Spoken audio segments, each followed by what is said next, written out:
Hello everyone, my name is Horacio Fernández Vázquez, and I am a Mexican composer of Latin American dance music. I come to you today to talk to you about the three compositions that I have included in the Sphinx catalog, which I was very kindly asked to join. So, I have three pieces, and there's one for solo cello and two for piano and cello. I will begin talking to you about the solo cello composition. Okay, so the first composition is called Prelude and Bossa Nova No. 2, and it is subtitled Alla Chitarra, which means like a guitar. This is truly a composition that aims to break technical boundaries because, just as the title suggests, the cello will imitate bossa nova guitar playing. The performer will do this by putting down the bow and playing pizzicato all the way through. Now, for those of you who might not know what bossa nova is, it is a type of Brazilian music. The best known example is The Girl from Ipanema, which I'm sure many of you must know or at least recognize. You know, it's the song that goes Olha que coisa mais linda, cheia de graça, ela menina que nueva que pata. Something like that. So the opening chords of the bossa nova section in my composition are the same ones as The Girl from Ipanema. So the piece aims to capture the spirit of bossa nova, but only with the cello and only with pizzicato technique.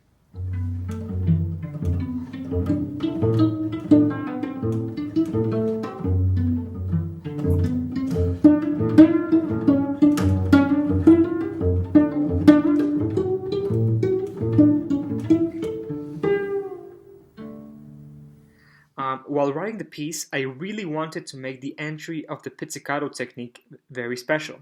So the piece begins with a lush and romantic prelude played with the bow, which then dissipates into pizzicato world.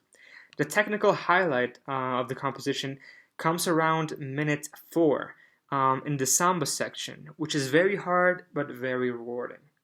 This is one of my most successful compositions to date. It has been purchased through my website around 30 times. It has won a bunch of competitions and has been professionally recorded twice. The first recording of the piece and the premiere was made by Philip Sheegog, a wonderful cellist who helped me write the music and told me what was possible and what was just too crazy to ask. I met him at Juilliard.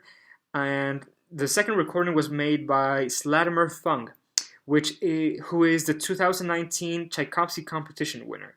So this piece, I believe, is very innovative in its use of pizzicato technique, and I think it's quite the showpiece. So, well, I hope you enjoy it if you ever get to play it or hear it. Okay, so the second piece holds a very special place in my heart, since it was my first ever performed composition.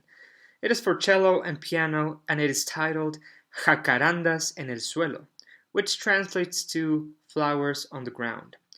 It remains one of my favorite original compositions because of its simplicity and beautiful melody. I believe it is a piece that almost any cellist could play since it is not too technically challenging, and it is also pretty enough that anyone in your family could like it. So don't hesitate to play it for your grandparents or something. I wrote this piece just as I was beginning to get serious about music. So I was inspired by a lot of popish music. I really like playing, A River Flows in You, and the music from the film Amelie, or Moonlight Sonata, and things like that. Um, However, the piece was born on one day that I was playing a song called Love by John Lennon, which is also an F sharp minor. And the melody just kind of happened by itself. It's a beautiful song, and this kind of just came out of it as I was playing it. If you choose to perform or listen to this piece, I highly recommend that you Google the word jacaranda. Jacaranda, because I am sure its incredible beauty will inspire you. It is a tree It is a tree which blossoms in the spring in Latin America and many other places. And it has some of the most beautiful purple leaves you can ever imagine. So that's Jacarandas en el Suelo. I hope you enjoy it. Okay, so the final piece that I will be discussing today is the most recent one, and it is titled Suite Latino Americana, and it is a composition for cello and piano which explores three very distinct styles of Latin American dance music. The movements are salsa, bachata, and bossa nova, and they are all very different from each other. The first movement, the salsa, begins with a son cubano style, and it is very lyrical and expressive, since I was thinking of popular Cuban songs while writing it. If you're going to play it, make sure to picture a bunch of old musicians in La Habana, Cuba, playing in the streets.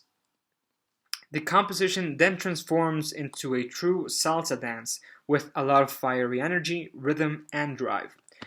Not long after, the composition returns to the song-like beginning and then concludes. In the second movement, I revisit the bossa nova style that I discussed in my first piece. This composition is based on the main aria of my opera titled Las Culebras, which means the serpents. And it is a song of longing and love, which then turns into warm optimism by the end. The melody is of course super lyrical, since it is originally sung by a soprano, and if played right, it's guaranteed to give you the feels. The third movement is a very fun bachata, which should ideally be played with percussion, but it also works very well with piano and cello alone. And just like the genre bachata, this movement is very sensual and provocative. So be sure to perform it at your own risk.